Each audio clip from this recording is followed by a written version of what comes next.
Lilies കിച്ചണിലേക്ക് ഏവർക്കും സ്വാഗതം. ഇന്ന് ഞാൻ ചെയ്യാൻ പോകുന്ന ഡിഷിൻ്റെ പേരാണ് മുരിങ്ങയില കൊണ്ടുള്ള പരിപ്പ് കറി. അതിനാവശ്യമായ സാധനങ്ങൾ: പരിപ്പ്, 2 പച്ചമുളക്, മുരിങ്ങയില ഇറുത്തെടുത്തത്, 10-15 അല്ലി വെളുത്തുള്ളി, കുറച്ച് ചുമന്ന ചെറിയ ഉള്ളി, 2 കത്തിരിക്ക ചെറുതായിട്ട് അരിഞ്ഞത്, 2 നല്ല പഴുത്ത തക്കാളി അരിഞ്ഞത്, 3-4 വറ്റമുളക്, മുളക് പൊടി, മഞ്ഞൾപ്പൊടി, ജീരകം, കടുക്, ആവശ്യത്തിന് ഉപ്പ്. എന്നിട്ട് ഒരു പ്രഷർ കുക്കർ എടുക്കുക. അതിൽ പരിപ്പെല്ലാം കഴുകി കുക്കറിലിടുക. അതിനുശേഷം ഈ അരിഞ്ഞു വച്ചിരിക്കുന്ന ചുമന്ന ഉള്ളി, വെളുത്തുള്ളി, പച്ചമുളക് ഇതിട്ട് കുക്കർ അടച്ച് ഗ്യാസ് ഓണാക്കി കൊടുക്കുക.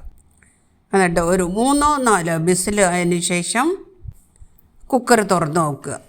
പരിപ്പ് വെന്തിട്ടുണ്ടെങ്കിൽ അതിൽ അരിഞ്ഞു വച്ചിരിക്കുന്ന കത്തിരിക്ക, തക്കാളി ഇത്രയും ഇട്ട് അടച്ചു വയ്ക്കുക. അടച്ചു വെച്ച് ഒരു 5 മിനിറ്റ് വെച്ചാൽ മതി. 5 മിനിറ്റ് കഴിഞ്ഞതിന് ശേഷം കുക്കർ തുറന്ന് നോക്കുക. ഈ കത്തിരിയും തക്കാളിയും നല്ലപോലെ വെന്തതിന് ശേഷം ഒരു 1-1.5 സ്പൂൺ മുളക് പൊടി, ഒരു 1/2 ടീസ്പൂൺ മഞ്ഞൾപ്പൊടി, ഒരു 1/2 ടീസ്പൂൺ ജീരകപ്പൊടി, ആവശ്യത്തിന് ഉപ്പ് ഇത്രയിട്ട് നന്നായി മിക്സ് ചെയ്യുക. മിക്സ് ചെയ്തതിന് ശേഷം മുരിങ്ങയില അടുത്ത് വെച്ചിരിക്കുന്നതല്ലോ അരിഞ്ഞു വച്ചിരിക്കുന്നതിനടുത്ത് ഇതിൻ്റെ ഇടുക. ഇട്ട് നല്ലപോലെ ഇളക്കി ഒരു 5 മിനിറ്റ് അടച്ചു വയ്ക്കുക. 5 മിനിറ്റ് കഴിഞ്ഞതിന് ശേഷം നന്നായിട്ട് ഇളക്കി ഉപ്പ് നോക്കുക. ഉപ്പ് പാകത്തിനായിട്ടുണ്ടെങ്കിൽ അത് വാങ്ങി വെച്ചതിന് ശേഷം ഒരു പാൻ എടുത്ത് വയ്ക്കുക. അതിൽ കുറച്ച് കോക്കനട്ട് ഓയിൽ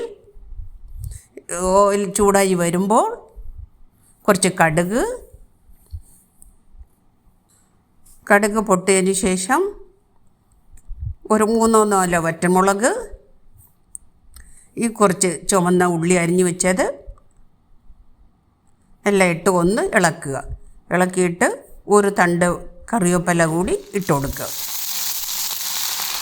ഇതെല്ലാം ഇട്ട് നന്നായി ഈ ഉള്ളി നല്ലപോലെ ചുമന്ന് വരുമ്പോൾ കറിയിലോട്ട് എടുത്ത് ഒഴിക്കുക. ഒഴിച്ചിട്ട് സ്വാദ് നോക്കുക. സ്വാദ് നോക്കി എല്ലാം കറക്റ്റാണെന്നുണ്ടെങ്കിൽ വാങ്ങി വയ്ക്കുക. നമുക്ക് നല്ല സ്വാദിഷ്ടമായ മുരിങ്ങയില കറി റെഡി. എല്ലാവരും ട്രൈ ചെയ്ത് നോക്കുക.